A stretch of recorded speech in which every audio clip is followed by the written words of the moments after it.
also like to thank you a lot, and I would like to start by saying the following. It was late 2018, early 2019 that Mr. Fountas came to us. We had a meeting and I asked him, could you please come to our office and explain to us what digital farming is all about?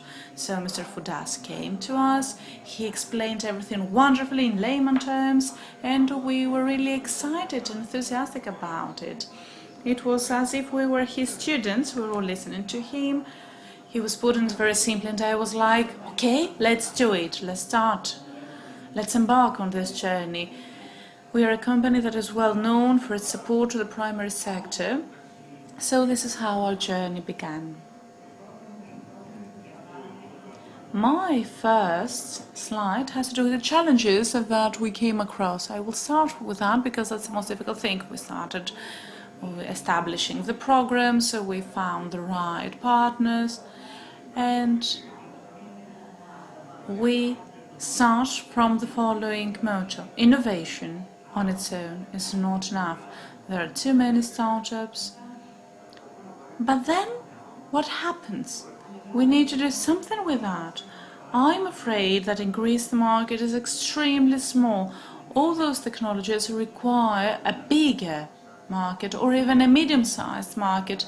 We are a very small market that cannot capitalize on the economies of scale aspects.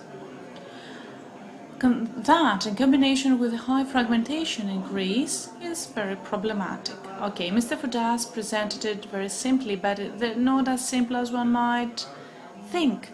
It's complex. Agronomists and we as a team struggle to understand, to perceive that, to see how we can put it in practice.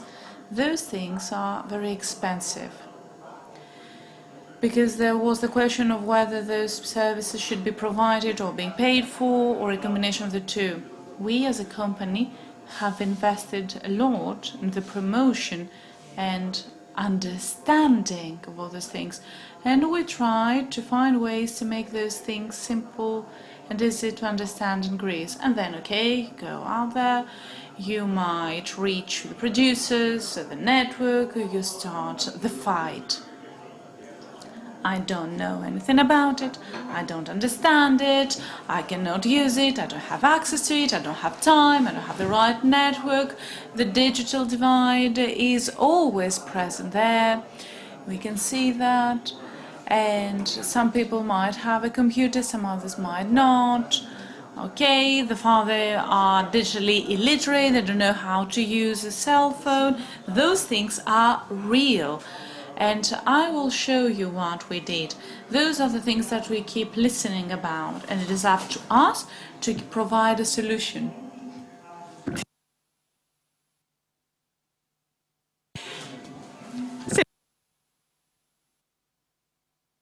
And sometimes people say that, okay, why use those digital solutions? I know my farm better than you. Why should I pay you? This is our daily life when it comes to digital solutions. But like I said, we're crazy enough, and this thing is a journey. So we decided to create a club where we want to include farmers, where we try to address numerous issues, we try to raise awareness, to provide information, to exchange ideas. You know, a problem that might be present in this village might also be present in the neighboring village. So we try to create a basis. We are extremely interested in new producers and young producers because they're innocent enough, they haven't worked a lot, and they're very much interested in that. And we're also interested in that, in bringing them on board, because they are the ones who can convince the older ones. But the question is how we can be smart about it. Now, we found another trick. We thought it would be nice to collaborate with bodies, with institutions, academia, anyway, institutions that have scientific knowledge about that, meaning that this reality can appear simpler than it is to the eyes of the producer. And okay, we know that it's not up to the Athens Observatory to do that. We are here to spread the word. So it's a journey, like I said again. So we try to give the right information at the right time to the right producer, depending on their needs. Of course, I have 50 agronomists supporting me who go and visit the producers, and they also share this information. But I'd like to assure you that we also have our second thoughts and doubts. I don't want to repeat the various advantages because the previous speakers have already spoken on that. Actually, Mr. Fountas has explained them all. Now, a few efforts that we make. Okay, some of them come at a cost for the producer. And I know that not everything can be given for free, because producers and everyone needs to respect the work performed by others, because all those services are supported and accompanied by extensive investment. We do realize that there are financing shortages from the side of the producers, but not everything can come free of charge. A price should be paid for our work, energy, investments. The rationale that everything is for free, there's no such thing actually for me. One of the first services we provide is in collaboration with Athens Observatory. We give them information updates on when is the best time to sow and when is the best time to go and do that in their farm. Okay, every producer that is part of the club can obtain this information, and this is an information that can be used to upon their discretion. Secondly, I think we have 10, if memory serves right, specialized agronomists in our club. They're qualified to fly the drones.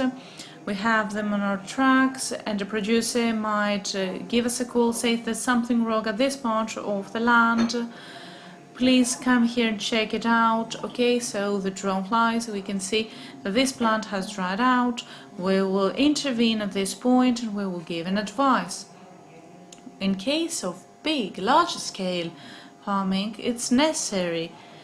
And you know, there is this truth when you discuss crops like maize, the producers literally need to be dragged in their crops. Come with us in the middle of the crop so you can see what's going on.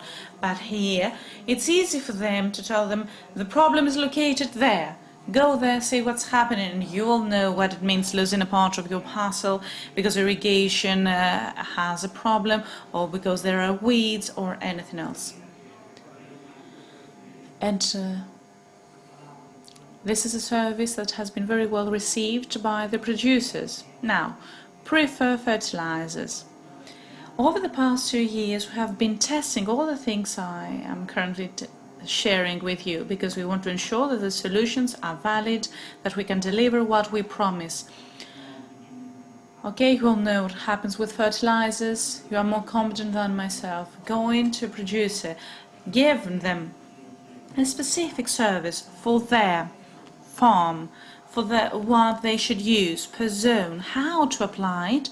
You know that this is very important for them, because in that way they can save on fertilizers, they can help their crops grow better. There's another problem, that you cannot prove always everything. Okay, you might have a good yield this year, next year might not be the same, and digital technology can help you. So you get only one chance per year.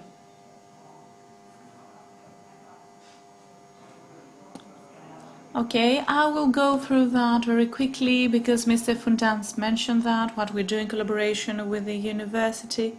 This year we are going to collaborate with the industry, because we want the industry to support your endeavor. This is what we want to boost this year. And we also have another project with EKETA regarding the possibility of certain diseases manifestation in your crops. You can go to the producer saying, okay, it's possible that this disease might set on. look into that. You might spray, or you should buy this or the other thing. This results in a reduction of the production cost and better quality of the yield. That's another unique program. I believe it is unique in Europe or even in the States. I'm talking about weeding in cotton crops, using an algorithm and a small robot that takes pictures every 2 or 3 years of the same cotton weed, so this can identify the specific weed. It will spray the weed alone, meaning that you save up to 75 to 90% in pesticides use. Of course, you do realize that this has a lower impact on the environment. This is sustainable agriculture. We talk about stewardship. But we do realize that this is an expensive piece of machinery. And this is where I say that, okay, we want the groups of producers on our side, because we know that it is an expensive technology. But given that this has been the first year, it has been the trial year, we have 2 such machines in Greece, and they do deliver what they promise. Producers are all excited because they are able to address weeds at low cost. Okay, there is a cost for this investment, but there's also the performance. Now, precision irrigation, that's another thing we offer. We give information to the producers what they need to irrigate, how much you should irrigate, and cost drops by 30% without any impact on the performance and the yield. Now, when it comes to cotton and the green worm, I don't want to bore you with too many details about that. Digital solutions have to do with silos regarding the storage of products. We collaborate with Cento. Okay, you have your production, it's placed in the silo, but then you tend to forget all about it. Why don't you install another sensor so that you can know what's happening inside the silo? Those things are simple, but it takes time for someone to get to know them, understand them, digest it. We have saved numerous silos thanks to this service. It's not a service actually, that's a product actually. It's a sensor, it comes at a cost, we know that.